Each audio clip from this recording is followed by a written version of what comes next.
Welcome to the Slop Farm. Enjoy the video. In this video, I will explain how to connect your Razer Kraken V3 headset to an Xbox One.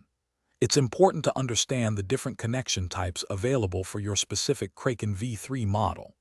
We'll explore both the common wired setup using a 3.5mm jack and discuss the limitations of USB connections for Xbox consoles. Let's get your audio working seamlessly for your gaming sessions. For many Razer Kraken V3 models, the simplest way to connect is using the 3.5mm audio jack.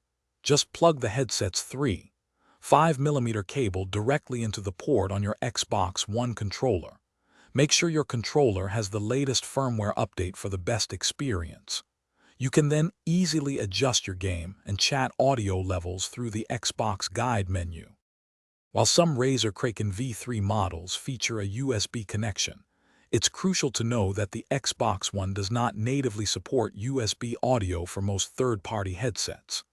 The USB cable primarily powers features like chroma lighting or provides PC-specific audio enhancements. Therefore, connecting via USB alone will likely not provide game audio or microphone functionality on your Xbox console.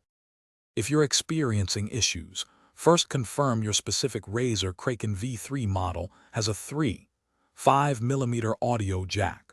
Always double-check that all cables are securely plugged into both your headset and the Xbox One controller.